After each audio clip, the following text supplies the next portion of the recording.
who is the author of the book of Revelation? There is a controversy that John in Revelation 1:9 is John the Elder and not John the Apostle. What do you think about this? Well, it's I know that that is a very big subject, and most there is what should I say? The first issue is whether the Gospel of John and the Book of Revelation have the same author, and are they Johannine? And most interpreters think not. They think that they are, because the language is so different. And then there is the figure of John the Elder, and he is also a candidate. He is the candidate for the beloved disciple in Richard Bauckham's exposition of the Gospel of John. Their beloved disciple is not John the son of Zebedee. He is some other figure, and he thinks maybe he is that is John the Elder there, and then you can flip it and say, well, there is John the Elder, who is the John of Revelation. So there is another John. There is a John the Elder in the patristic literature. There is a reference to such a person. But I think there are very strong thematic parallels between Revelation and the Gospel of John. And I think the Gospel of John comes to us as eyewitness testimony, and the sense of an eyewitness tenor or texture is in that Gospel from the beginning. So when I wrote my commentary on the Book of Revelation, I had a much longer section on authorship, but because of length, I was constrained. The editors told me, "Oh, you can't write so much about that." So I had to make it much shorter. But my conclusion is that single authorship is more plausible than to have two. And then the single author, in my view, then would be John the son of Zebedee. So in that sense, I would be quite a traditionalist, because that is the view of some of the patristic writers too. All right, I agree. And what about then Gospel of John? Because you said that there is a beloved gospel. Many think that that's Lazarus, Mary Magdalene, James, or even unknown priest or disciple. So do you have any arguments to support that that's Apostle John? Well, the most important argument is that, so you begin in chapter 13. That's the first time that you have the term the beloved disciple. And then the beloved disciple is identified 5 times from chapter 13 till the end. And he is identified as an eyewitness and as the source of the gospel. So he is not called John, he's called, he's an eyewitness.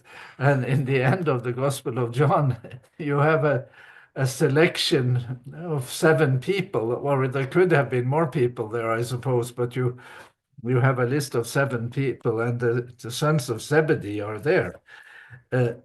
So the short list, it seems to me, not so likely to have some of those other candidates. Lazarus, to me, is not a strong candidate, because the way the gospel tells the story of Jesus is very much the same from the beginning to the end. In chapter 1, there is, the first encounter with Jesus. The disciples of John the Baptist, they are listening to him, and he says, "Oh, behold the Lamb of God that takes away the sin of the world." And then those disciples of John the Baptist, they start making contact with Jesus, and they go and spend time with him. And then the narrator in the gospel, he says, "Oh, it was about 4 o'clock in the afternoon. It was about the 10th hour."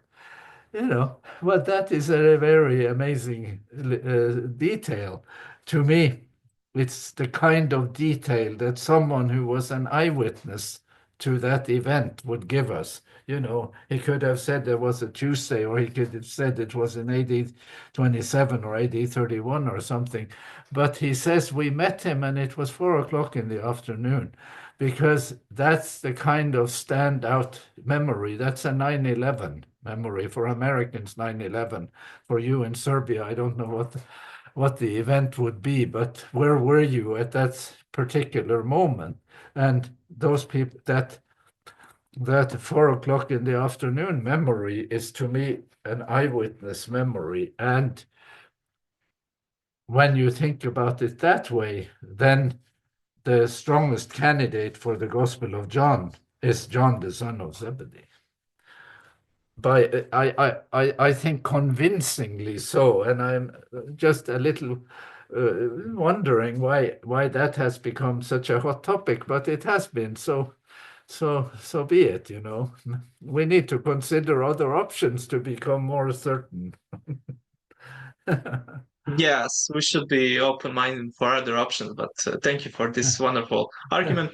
And critics say that even if we say that beloved disciple is John Apostle, John 21:24 says, this is the disciple which testified of these things and wrote these things. But then says, and we know. Who are we? If John writes this down, why he says we? Well, in that chapter, in the last chapter in the Gospel of John, there is an I and a we and a they. There are, we and they and I. So there is a narrator who isn't the beloved disciple. And the way I think about this is that because the discussion about sources that you have there in chapter 24, in chapter 24, that's the context of that is a farewell scene, and then Peter turning to Jesus, because Jesus has said something, they had talked about the beloved disciple, and Jesus turned to Peter and he says, if I want him to be alive till I come, what is that to you? Why should that concern you? Follow thou me. And then it says that the rumor spread in the community that the beloved disciple would not die, but would live till the second coming, I suppose, till I come. But now the community knows that is not going to happen, because the beloved disciple is now an old man, and maybe he has died already. So he has to say, oh, Jesus did not say that he should live, forever, or live till the second coming. He just said to Peter, if I want him to live till I come, what is that to you? So the timeline here is that the source we have for the gospel is an eyewitness source who was part of the story from the beginning, from chapter 1, and used to be a disciple of John the Baptist.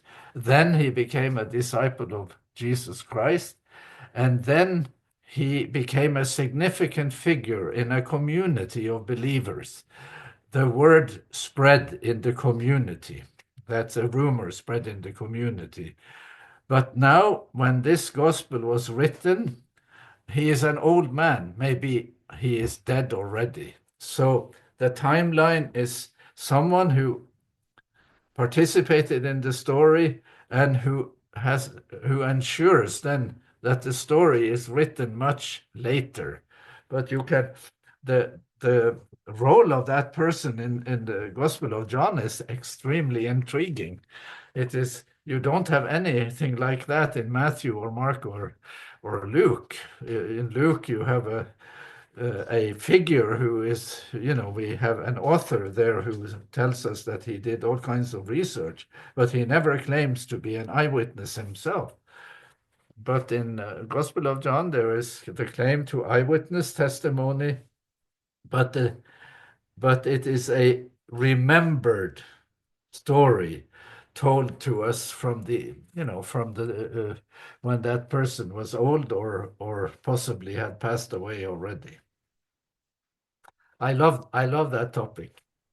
I think it is so Yes, interesting. me too. I listened to your three arguments and motives connection between Gospel of John and Revelation. But can you briefly mention those? Well, the most there are several specific texts. There is the text that they shall look upon him whom they have pierced, text from Zechariah that is quoted both in the Gospel of John and in the book of Revelation.